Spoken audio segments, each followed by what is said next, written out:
I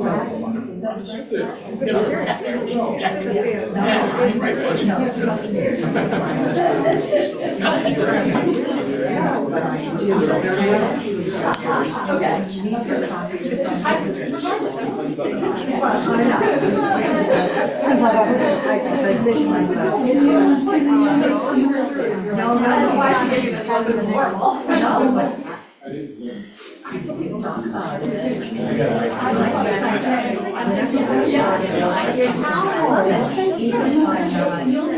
Crazy about it, or I don't understand something, it's hard to me.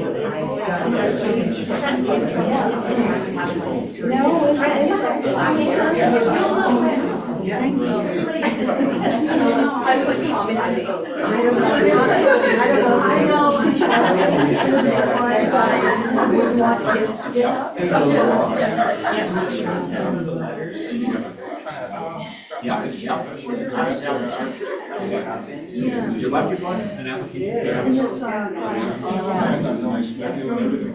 Very relaxing. I know.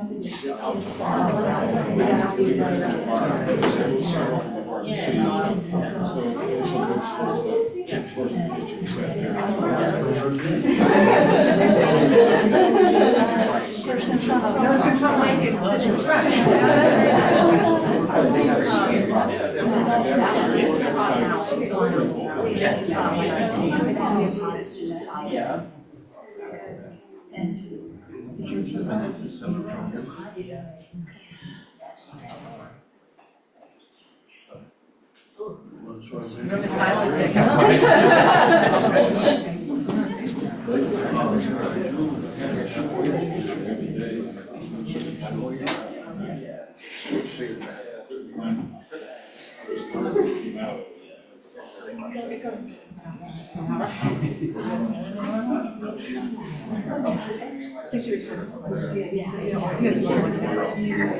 We target last night with how to do extra things, and it was like 25 minutes. It's just initially I think normal and then focus on that, but just also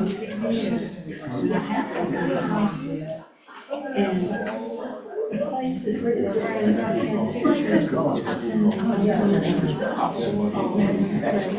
So I think we'll get started, and my first request is that you please check your phones, and if you think they're off, and make sure that they really are. And just a word about the art show. This is Danielle Mailer, and the art opening was last week. She's giving a talk tomorrow, Thursday, 6:30 to 7:30 with Nancy Schuller. If you'd like to meet her, just register online so you have an idea how many of you, but she's a very charming and interesting woman, and as you can see, her work is so beautiful to look at. So anyway, there's that. Come in. Hello. Okay, so first, a big thank to Finn and his mom, Marina, for offering to put this presentation together for all of us. It's really exciting and inspiring when students are not only interested in history, but they are also excited to share what they've learned with others. So important. So we're happy to welcome Finn Outwater tonight. As you may know, Finn is a junior at Lakeview High School. He was selected as one of 15 student-teacher pairs to be part of the Albert H. Small Normandy Institute. This evening he'll share his experiences in both Washington, D.C. and Normandy, France, as he learned about D-Day, researched the airborne assault, and wrote a detailed biography about a local hero from Watertown who was buried in the American cemetery in Normandy. So it's all yours. Thank you so much. Come in the back if anyone needs anything.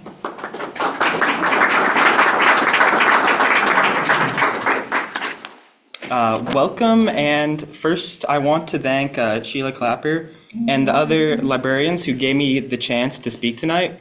Thank you all for being here tonight with me as I share my experience in Washington, D.C. and Normandy as part of the Albert H. Small Normandy Institute.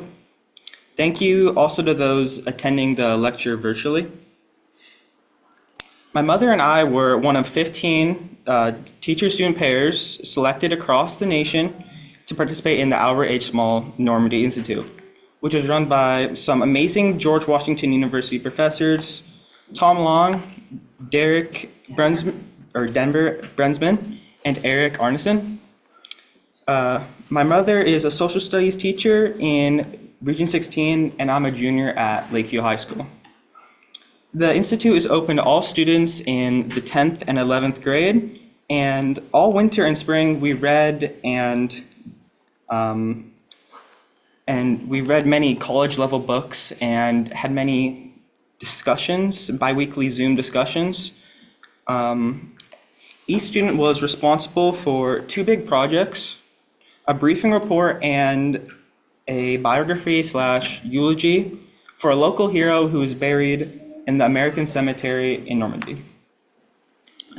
Our group came from all over the country, including Oregon, Maryland, Louisiana, Massachusetts, North Carolina, and even North Dakota.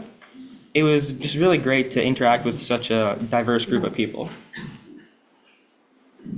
I chose to research Edward Pillis, a medic paratrooper from Oakville.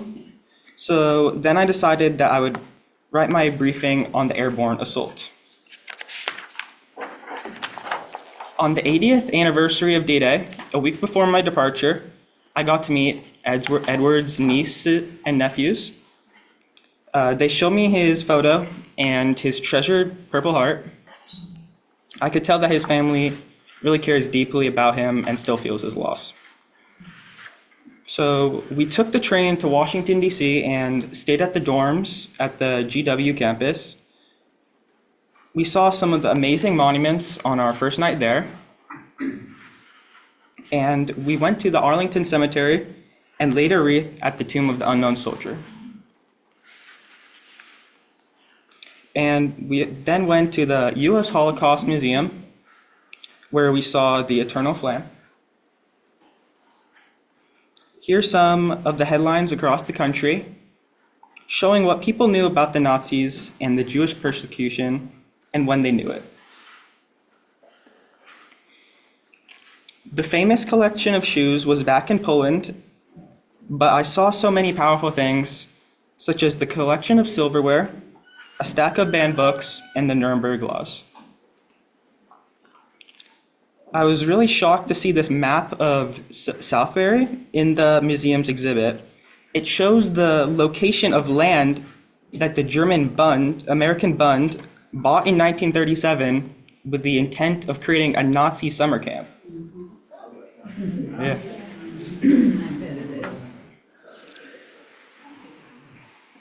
Luckily, the people of Southbury protested this Nazi camp. They carried picket signs and encouraged people to attend the next town meeting to object to this. According to the flyer, they warned people that their town would be overrun by the swastika and the goose step. The leader of the Southbury Congregational Church, Reverend Edgar Lindsay, bolstered public sentiment against this proposal when he gave a powerful sermon. As a result, the town's civic leaders passed a zoning law that prohibited this camp from being set up, thankfully. The town was safe. We spent a day at the National Archives, where I was given 5 boxes to look through that might have some information about Edward Pillis or the 500 Thumbs Airborne. Even though we didn't find anything specific about Edward Pillis, we discovered lots of interesting primary documents. Each binder was declassified and full of primary sources that we could look through. Many of the papers looked like the equivalent of a telephone message, just written on these tiny little scraps of paper. They were just scribbled hastily, and it was hard to imagine that we could kind of win the war, relaying these messages back and forth across the front lines. It seemed kind of ineffective. And we loved reading the interrogation reports from Leon Mendel, the chief investigator for the 325th Glider Infantry. Here are some findings. The Germans had soldiers ranging in age from 18 to 40. There were Austrians, Poles, Czechs, and other non-German elements. They were totally surprised by the paratrooper landing and suffered heavy losses. A second-class award for bravery of the people of the East showed the distinction the Nazis made between foreign-born Germans, Germans, and non-Germans. Once a Mongolian prisoner was captured, he was a former Russian army officer from Odessa, Ukraine, and had been forced into slave labor for the Germans. The prisoners of war fell into two groups: young, inexperienced soldiers who had been instilled with the hatred of Nazi indoctrination and knew nothing else, and the older, more experienced men who could remember a time before Hitler and expressed a desire to avoid any further self-sacrifice for the Führer. Almost all the prisoners of war were convinced by their superiors that they would be shot by the Americans if they were captured. They were seriously scared, but said little of use because they knew practically nothing of the tactical situation. They were impressed by artillery and aerial superiority. The prisoners of war reported that life inside Germany was under good control, even though so many cities were completely destroyed. They were told to hold the ground at any cost, even death. And the Germans used former French and Czech tanks and anything they could get their hands on. I want to recount a funny little story we read about two soldiers, Lieutenant Carl Miller and Lieutenant Devine. Under General Gavin's orders, the two soldiers were supposed to take ammunition to the Chef Dupont Bridge, so they commandeered a jeep to do so. They went via St. Mary-Glees and came to a crossroads where they saw a road sign. Lieutenant Devine turned back to look at it and saw a motorcyclist. Since he didn't recognize him as German, he yelled to the motorcyclist, "Hey buddy, is this the way to Chef Dupont?" And the German was totally surprised by it. And Lieutenant Devine suddenly recognized him and began shooting at him. The German took cover and returned fire while they were still in the middle of the crossroads. Lieutenant Miller started speeding down the road to get away from him, but 500 yards down the road, another German jumped out in front of them and started shooting at them. They shot back, and Lieutenant Miller took him out. They kept driving, and when they encountered an entire company of Germans with machine guns, they were forced to put up their hands and surrender.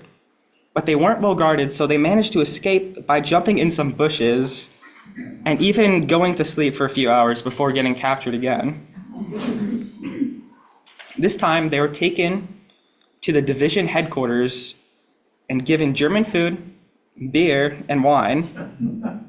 The American Air Force came in soon after and strafed the area, killing some of the Germans. And now the tide turned unexpectedly. The Germans surrendered to their American prisoners, who took their guns and now took them prisoners. Lieutenant Miller and Devine blew up everything they could and continued on the original mission. Now, back at GW, we had many fascinating lectures by our professors and other guest speakers. Finally, we traveled to Paris and immediately set off for Normandy. And there were so many French and American flags everywhere, as we could see in this photo. And our first stop was Pegasus Bridge. If you have seen the movie The Longest Day, the story will sound familiar. The bridge was an objective of a British glider company under the command of Major John Howard. The D Company was supposed to land close to the bridge in 6 Orsa gliders and then take the bridge intact and hold it until they were relieved by other British troops. They successfully accomplished this mission, which helped to limit the German counterattack in the area. Next, we ate lunch at Le Roosevelt Brasserie.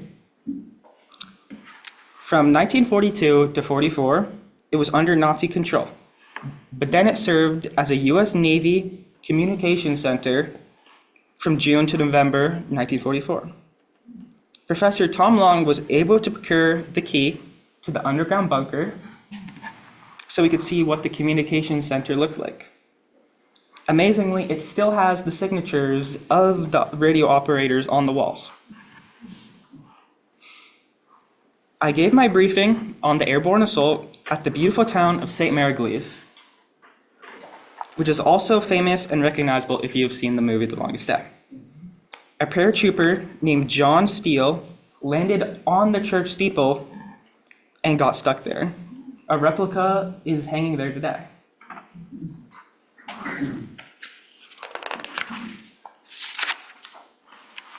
Here you can see some of the paratroopers' heavy gear and the C-47 plane they would jump from, which happened to be often terribly off course. Here are the prized leather boots of the paratroopers. And one of the best books we read was The Diary of Marie-Louise Osmont, recorded by a widow whose large chateau, as seen here, was taken over by German soldiers and then later British soldiers. Her chateau is now privately owned, but again, our professor Tom Long knows everybody, so we were able to gain entrance and speak with the owner in her lovely garden. Marie-Louise Osmont recounts so many experiences in her journal, such as that show both humor and heartache. One of the most fascinating places we visited was the small church of St. Côme and St. Damien in Angoville, Haute-Plaine.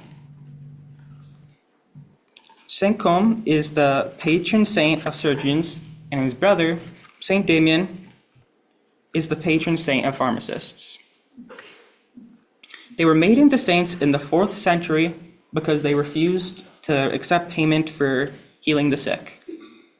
This is especially fitting since 2 American medics, Robert Wright and Kenneth Moore, used the church on D-Day as a safe space to tend the wounded, both American and German alike. You can still see the blood-stained pews today. As Wright said, "All my life, I made it as a matter of principle to tend all soldiers equally, whatever their uniforms could be. I cannot say to the Germans, 'You sit there, and if you are bleeding to death, I don't care.'" Similarly, Moore said, "They were young men just like us. The only difference was they were wearing a different uniform. When you cut through a uniform to get to a wound, it doesn't matter what arm patch from what regiment is on that uniform. You cut through to save a life." At one point in time, the town switched from the hands of the Americans to the hands of the Germans. And still, the 2 medics kept on working without break to save as many lives as they could. Soldiers had to leave their weapons outside the church. The story exemplifies heroism. There are 2 beautiful stained glass windows in the church to commemorate the actions of Moore and Wright, as well as the paratroopers in general. I felt lucky that Tom Long knew the owner of Breckert Manor, Charles de Valleville, who is also the current mayor of Saint-Mère-du-Mont. Breckert Manor will be recognizable for those who have watched Banner Brothers Episode 2, which details the events surrounding a successful battle that took place there in the fields of Charles' grandfather's farm. Charles told us how his father, Michel, had been mistaken for a German soldier and accidentally shot, making him the first French civilian casualty of the D-Day invasion. Michel later became the mayor and dedicated his life to preserving the memory of D-Day.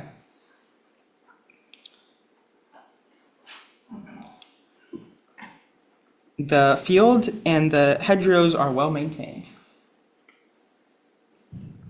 Lieutenant Dick Winters led the Easy Company, 506th Parachute Infantry Regiment, to a victory that is still taught at West Point today, because it is considered a textbook assault on a fixed force by numerically inferior in force.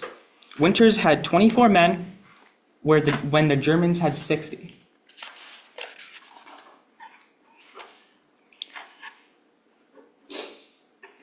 We took a trip to see the Asville Battery.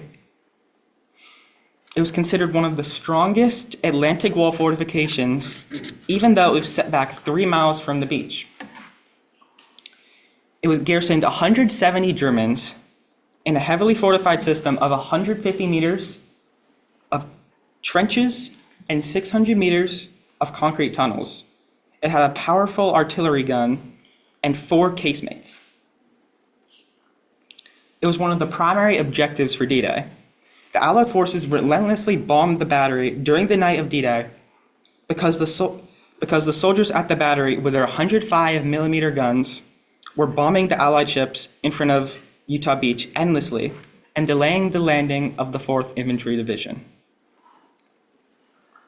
However, the Navy eventually managed to blow a hole through the casemate and into the room. That hole is still visible today. By June 9th, the Americans gained possession of the battery. The scenery in Normandy is absolutely gorgeous. There are quaint towns and rolling green hills, lots of poppy fields, and miles of exquisite beaches. Looking down at the beaches from the bluffs, it was easy to temporarily forget how horrifying they looked on D-Day and how many men lost their lives there. The Allies landed over 160,000 men on the beaches of Normandy in total. Utah Beach was one of the 2 landing zones for American soldiers. This famous image reminds us of that horror. The landing craft vehicle personnel was one type of landing craft that came ashore during the D-Day invasion. Omaha Beach was the other beach landing that the Americans were in charge of. Now, there's a memorial called Les Braves with focus on hope, liberty, and fraternity. The Long Beach is pristine and beautiful today, but it still belies the dark D-Day past. The U.S. 1st and 29th Infantry Divisions were in charge of securing Omaha Beach, and 34,000 troops landed, but they were such fierce fighting that this was the bloodiest battle of D-Day, with 2,400 casualties. The initial landing was a disaster, with boats sinking or getting off course. Soldiers were quickly separated from the rest of their troops and had to wade through waist-deep water while facing mines, large obstacles, and fierce Germans firing upon them from the high ground. This is how Omaha Beach looked on D-Day in an image captured by Life magazine photographer Robert Capa. And I'm sure most of you are familiar with him. I want to share what Capa said of his experiences at Omaha Beach. My beautiful France looked sordid and uninviting, and a German machine gun spitting bullets around the barge fully spoiled my return. The men from my barge waited in the water, waist deep with the rifles ready to shoot. With the invasion obstacles and the smoking beach in the background, this was good enough for the photographer. I paused for a moment on the gangplank to take my first real picture of the invasion. The boatswain, who was in an understandable hurry to get the hell out of there, mistook my picture-taking attitude for explicable hesitation and helped me make up my mind with a well-aimed kick in the rear. The water was cold, and the beach still more than 100 yards away. The bullets tore holes in the water around me, and I made for the nearest steel obstacle. A soldier got there at the same time, and for a few minutes we shared his cover. He took the waterproofing off his rifle and began to shoot without much aiming at the smoke-hidden beach. The sound of his rifle gave him enough courage to move forward, and he left the obstacle to me. It was a foot larger now, and I felt safe enough to take pictures of the other guys hiding just like I was. I finished the pictures, and the sea was cold in my trousers. Reluctantly, I tried to move away from my steel pole, but the bullets chased me back every time. 50 yards ahead of me, one of our half-burnt amphibious tanks stuck out the water and offered me my next cover. I sized up the operations. There was little future for the elegant raincoat heavy on my arm. I dropped it and made it for the tank. Between floating bodies, I reached it, paused for a few pictures, and gathered my guts for the last jump to the beach. Now the Germans played on all their instruments. I could not find any holes between the shells and the bullets that blocked the last 25 yards to the beach. I just stayed behind my tank, repeating a little sentence from my Spanish Civil War days. Es una cosa muy seria. Es una cosa muy seria. This is a very serious business. Exhausted from the water and the fear, we lay flat on a small strip of wet sand between the sea and the barbed wire. The slant of the beach gave us some protection, so long as we lay flat from the machine gun fire and rifle bullets. But the tide pushed us against the barbed wire, where the guns were enjoying open season. At that point, Kappa turned and ran back to the boat. When given a chance to jump in the water and go back, he didn't take it. Out of 106 pictures in all, only 8 were salvaged. The physical geography of Omaha Beach alone made it very challenging. It had a very, very low tide that is roughly 300 to 500 meters from the cliffs. This meant that the boats were very far out from the objective, and the soldiers needed to brave that long distance with many obstacles in their way, and the Germans firing upon them from the cliffs and their positions. Imagine being waterlogged, carrying heavy gear, and having to run through a gauntlet of obstacles called hedgehogs, as well as log posts and log ramps, all while being fired upon mercilessly by the Germans, and seeing your comrades in arms falling left, right, and center. Here you can see the hedgehogs and log posts and ramps as they would have looked on 1944. Field Marshal Erwin Rommel was in charge of the German defenses in Normandy, and he was sure an invasion would occur at high tide, when there were less beachhead to travel and the Allies would not have to face off against the Germans for a long time. So he created lots of tricky obstacles that would be hidden during mid and high tide. A hedgehog was 5 feet tall and made of 3 steel-crossed beams. It had jagged iron edges that could tear through the bottom of landing craft. Some were even rigged with explosives. There were also round, flat landmines that were attached to wooden posts. Once in contact with the landing craft, they would explode.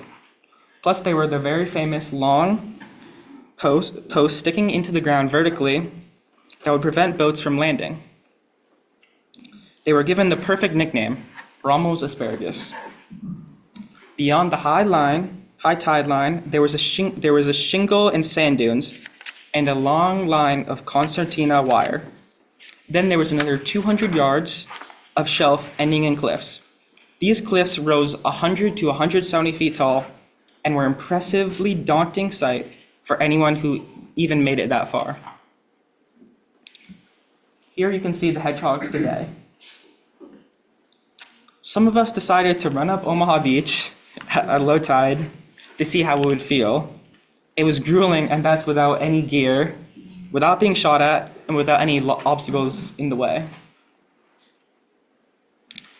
Next, we visited Point du Hoc, an elevated vantage point from which the Germans could attack both Omaha Beach, 4 miles to the east, and Utah Beach, 7 miles to the west, with their huge guns. The Allied intelligence had identified 5 155mm guns placed on Point du Hoc in reinforced concrete casemates. The Allies knew they would need to destroy these guns if they were to be successful on the beaches. Prior to that dangerous mission, the US Navy bombarded the area with heavy firing. You can see these giant craters in the area from the fire. And we can still see the craters left behind. Lieutenant Colonel James Rudder, the 2nd Ranger Battalion commander, was given the mission to land at 6:30 a.m. scale the 100-foot cliffs and disable the German positions. Rudder and his men started their mission 40 minutes late because 2 of their landing craft were lost. But they pressed on, climbing the cliffs under heavy German fire, only to find that the German artillery had been moved back behind the casemates roughly 550 yards. Using thermite grenades, the Rangers melted and destroyed the gun's elevating and traversing mechanisms, so they couldn't be used anymore. By the end of the day, they were roughly holding onto a small pocket on top of the point, where roughly 100 soldiers counterattacked. The Rangers held out for 2 days until help arrived. Following the success of the D-Day invasion, 2 artificial harbors were designed and constructed by the British so that they could unload supply ships. Mulberry A was constructed off St. Laurent at Omaha Beach, the American sector, while Mulberry B was constructed off Armanches at Gold Beach, the British sector. Every harbor had the capacity to move 7,000 tons of vehicles and supplies a day from the ships to the shore. This was really impressive at the time. The Mulberry harbors had roughly 6 miles of flexible steel roadways called whales that floated on steel or concrete pontoons called beetles. The roadways ended at gigantic pierheads called spuds. They worked in both high and low tide. To add to the complications, these harbors were sheltered from the sea by long lines of sunken caissons, lines of scuttled ships, and even a line of floating breakwaters. If we consider just Mulberry B, we learn how impressive and important the Mulberries were to the success of the Allies.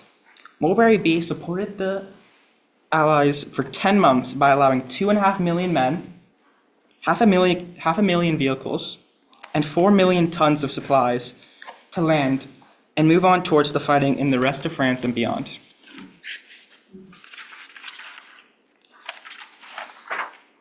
We had the opportunity to walk around at Mulberry Harbor, and you can see how huge these pieces are that are left over.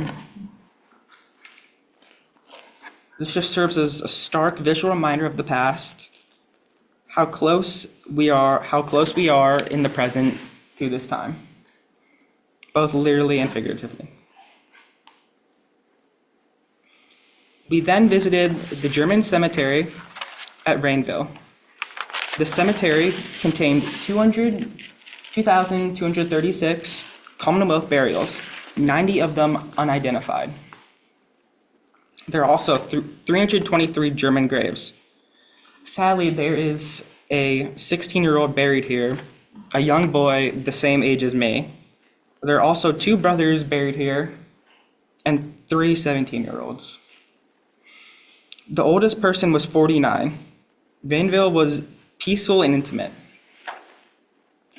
Parents of the soldiers were allowed to choose personal quotes or epitaphs for the bottom part of the grave, while the top part has an emblem of the regiment, the serial number, rank, name, and unit. If the grave is for an unknown soldier, it reads, "Known unto God." We also visited the German cemetery, Lakeview, where we were all taken by the stark contrast to the British cemetery. This place felt dark, cold, and impersonal. The headstones were made of dark stone. The site was designed by the architect Robert Tischler. We were only able to enter through a narrow entrance, which was wide enough to only fit one person at a time. This was intentional, so people would be forced to separate from each other and be silent as they entered the space. This was in order to allow for peaceful reflection. Communal graves are at the center of the site, and there's also a large burial mound that is roughly 6 feet tall. The burial mound, with a large basalt cross on top, is a massive grave with 207 unknown and 89 identified German soldiers underneath. The mound is surrounded by 49 plots, each containing 400 graves. Instead of individual crosses as grave markers, there's a group of symbolic crosses that bear no names. There are roughly 21,000 Germans buried here. There are flat, dark grave markers and groups of 5 basal ornamental crosses that can be found between the markers. If a soldier is unidentified, the grave marker reads, "A German soldier."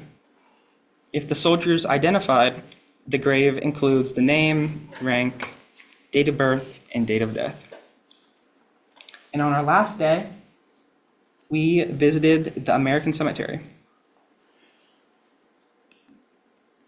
I was chosen to lay a wreath at the tomb of the unknown soldier there, which felt really special. I laid the wreath at the base of a large bronze statue called "The Spirit of American Youth Rising from the Waves," which was in the middle of a semicircular colonnade that had large maps and narratives about the different military operations. The cemetery holds 9,389 graves laid out in a peaceful setting over 173 beautiful acres. There's also a wall of the missing. There is a uniformity to the arrangement of the graves. And finally, when it was time to give Edward's eulogy, I took sand collected from Omaha Beach and rubbed it in the inscription so we could clearly read his name. I placed a small stone from the beach on the top of his grave and left his picture too, so it could be archived forever along with his biography. As I reflect back on this entire experience, I want to think about how important history is for us to learn and remember. You must remember the brave soldiers like Edward Pillis, who fought 80 years ago on D-Day. We must remember the loved ones they left behind, and we must think about who our own heroes are, those in our own family as well as our community. We must never forget the events of D-Day, but more importantly, we must never forget the people of D-Day. We must not forget Marie-Louise Osmont in her chateau, clinging to some semblance of life, or Charles de Vallevilles' grandfather and father at Brecourt Manor, and Dick Winter. We must not forget Lieutenant Colonel Rudder and his rangers who climbed up Pointe du Hoc. We must not forget the 2 Army medics who worked tirelessly to save both American and German lives, a light in a tiny church. We must not forget the countless brave paratroopers like Edward Pillis who risked their lives jumping out of C-47s in the dead of the night. For each of these men with stories that have been remembered, there are countless others whose stories have not been recorded or passed down. I'm really grateful for this experience because I was able to conduct research about Edward Pillis and share his biography with his family members, some of whom are here today. And when that is all said and done, we must remember that freedom is never truly free. History is never just really about the past, and we must not forget the heroes who fought valiantly so that people like you and me can live safely and peacefully. Thank you all.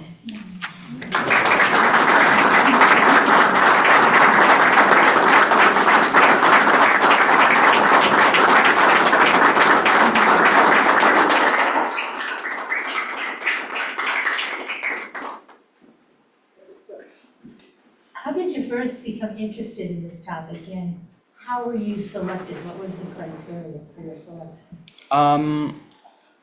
I've always been just really interested in history and the past since I was little, and I was selected, had to apply to the Institute by writing kind of an essay, and it was really tough. So it was based on the essay that you wrote? Yeah. Did you give this presentation to your students at school? And what was their response to what you gave? I haven't gave a presentation at school yet, but I have gave a presentation at the Oakville VFW for Veterans Day. We heard about that, they were very impressed. I'm curious to see how the students respond to this today, what happened so many years ago. So, Yeah, I plan on giving a presentation at school sometime.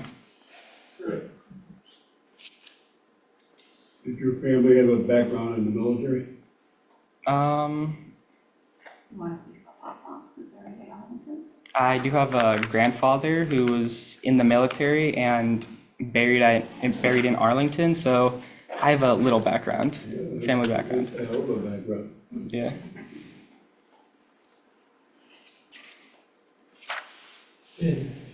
In that photograph you showed, taken by a life photographer, it shows men on the beach underneath those anti-tank barriers. I'm curious, were those men ever identified? I'm not sure if they were ever identified or if they went home to their families in the end, since it was very unlikely for the initial wave of people to survive. Yeah. I think someone identified themselves in one, Okay. I'm not sure if it was this picture, but I know at least one person identified themselves. Yeah. The Navy went along, and because they all had dog tags, most of those that were in the water who didn't float out to sea were identified that died there, fortunately. Yeah. It must have personally like affected you, like kind of set you back to on and just kind of like sometimes lost for words up at you. I was really emotional at some points, just being at the beaches and giving my eulogy at the American Cemetery, just remembering all of the sacrifices these people made.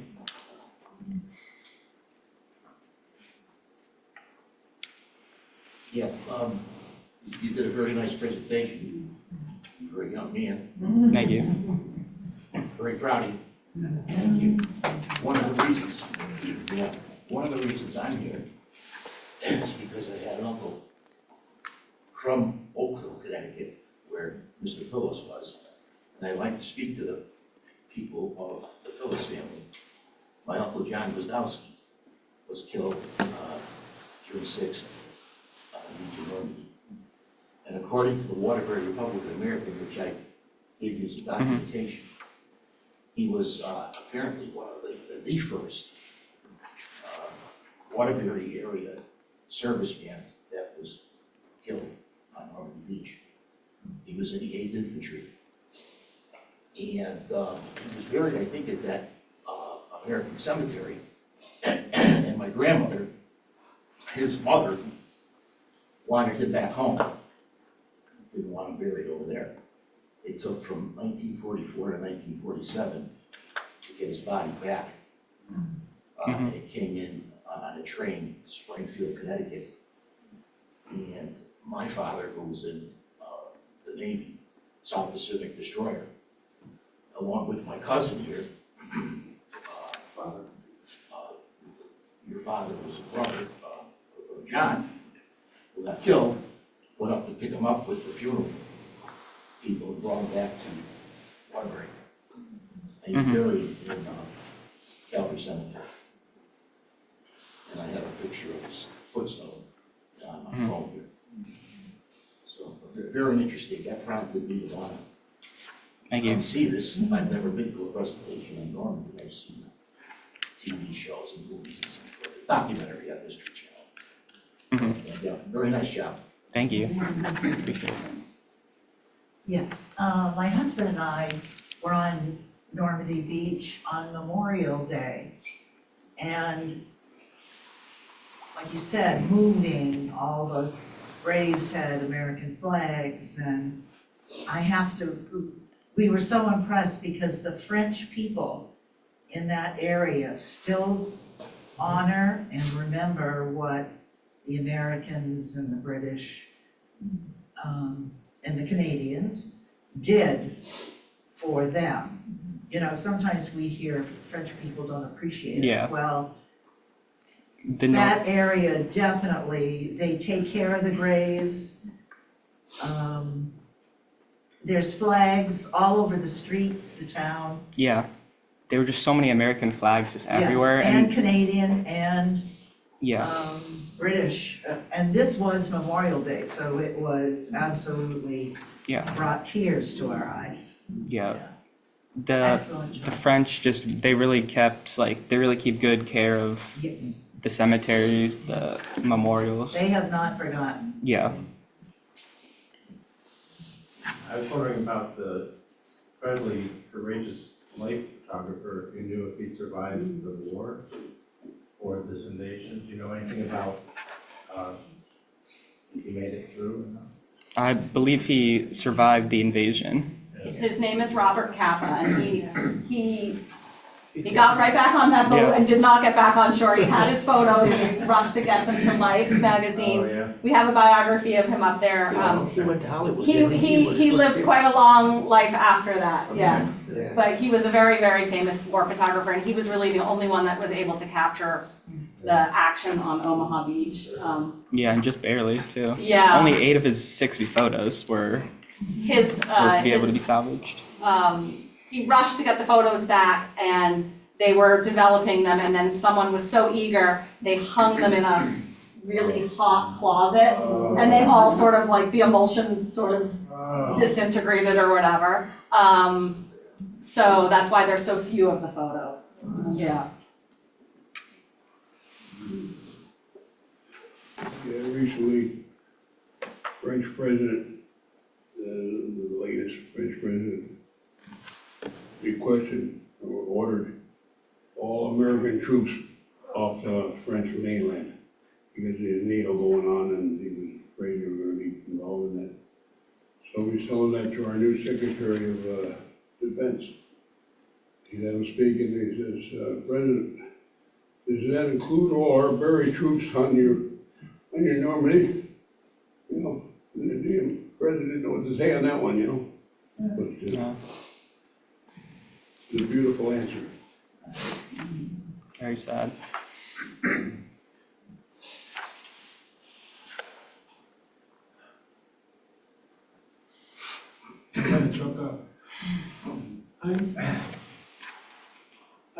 I'm Joe Stanley. I am the uncle. Ed Phillips was my uncle, and we knew of him because of reports we had gotten from my grandmother and my mom. We knew he was in the invasion. We knew he was a paratrooper. My grandmother wore his wings with a parachute in the middle of her life. So we knew some things about Uncle Eddie, and we assumed he died on D-Day. But because of your research, Ben, we learned so much more. And, you know, when you learn about someone in your family and that you then were able, and your mom, Marina, were able to bring him back to life for us, it's invaluable. So, thank you. Thank you. Thank you.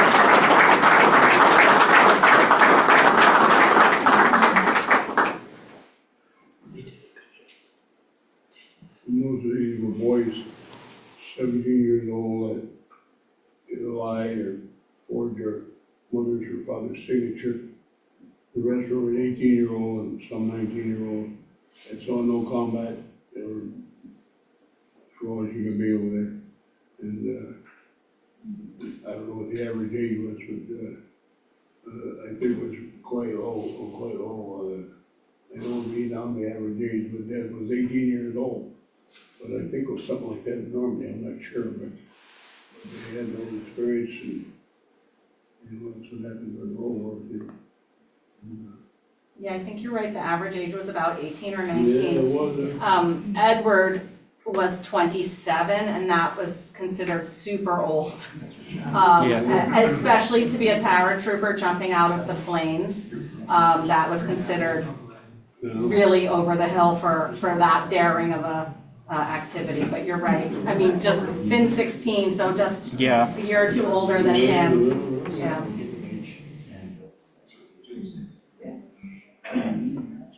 This woman, Bartlett at home, just wants to thank you. So you did a wonderful job. Thank you.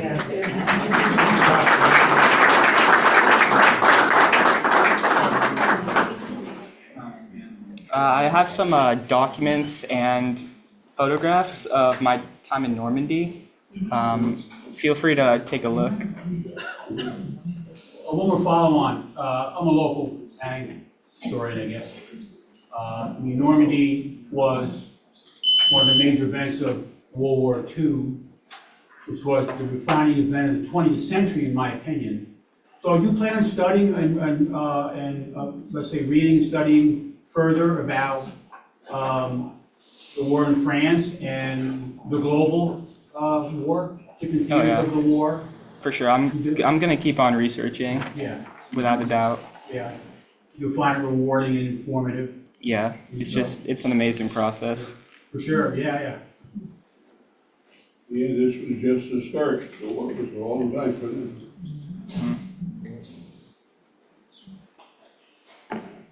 If and when you do your presentation to your classmates, I would instill upon them, America has its problems, but it's the greatest country in the world. That's right. Remember, if you do any more research in the future of the war, World War II, I have an uncle that's like the opposite of an American soldier. He was in the Polish Army, Oh, wow. and he was captured. First place they went was Poland, and he was captured. And he has stories, my brother-in-law is a history teacher, retired now, and he taped his 5 years up between labor camps and concentration camps. So if you're ever into that, I could feed you a little something or whatever. For sure. Unfortunately, his tapes at school were taken, and he doesn't have those anymore, but the stories are quite interesting. Yeah, for sure. Can I speak on your behalf for a second? Okay. I feel like there's a wealth of knowledge and experience in this room that we are appreciative of. I'm going to speak on Finn's behalf. If any of you would like to share your stories or stories of your family members, he would be interested in recording that or documenting that. I think there's stories to be told, and we don't want to forget those stories. So let's start with anyone in this room and be in touch with us, please. Yeah. Thank you. Is there There you go. my book, something? No, but we'll make it happen. Don't leave without talking to us.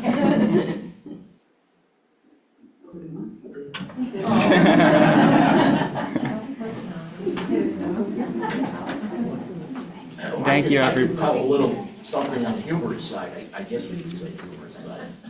My Uncle John, again,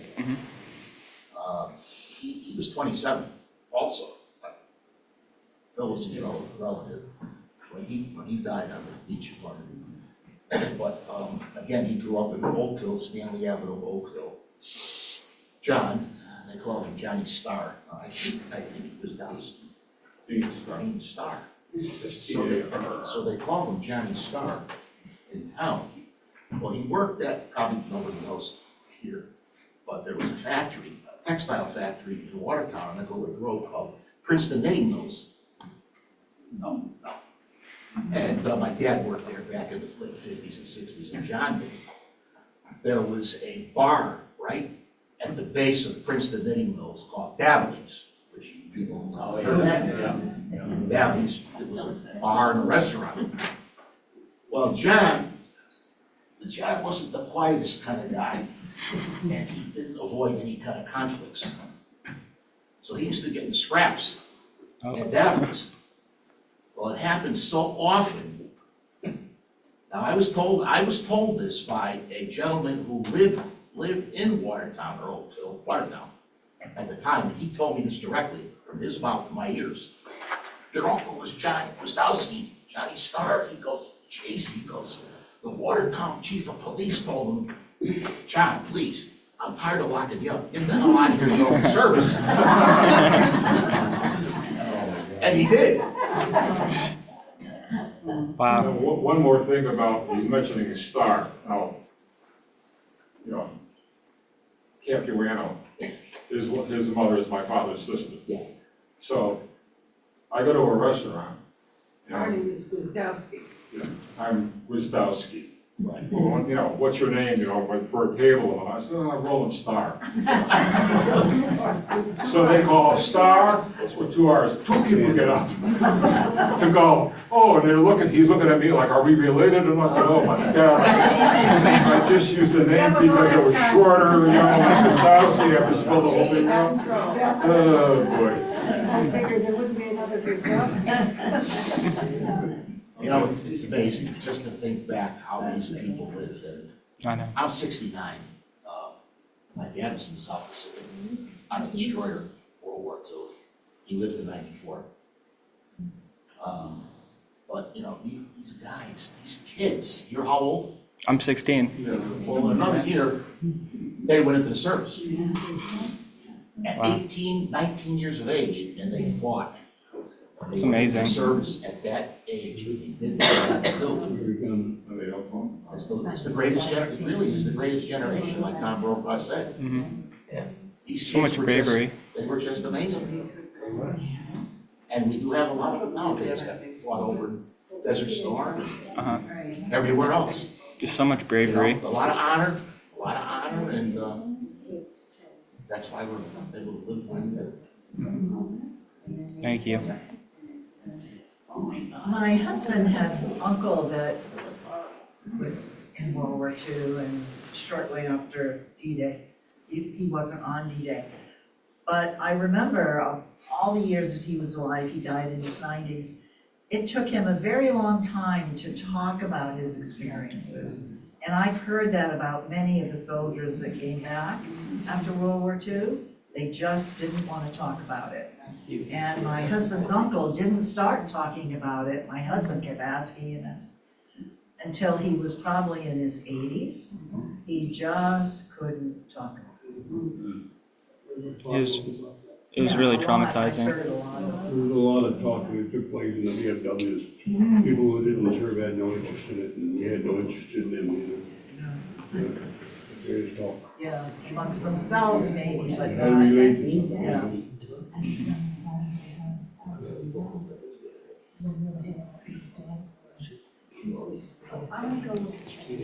Oh, yeah. Yeah, feel free. in when he was little, so.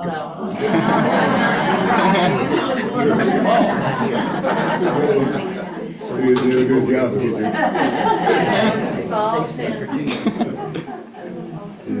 Thank you, everyone. Yeah, thank you guys so much. Good job. Good job.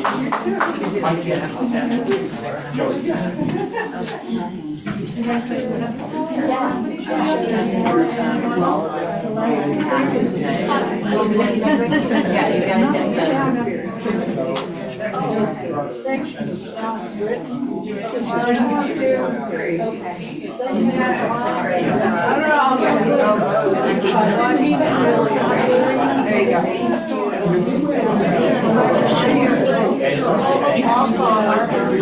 Thank you.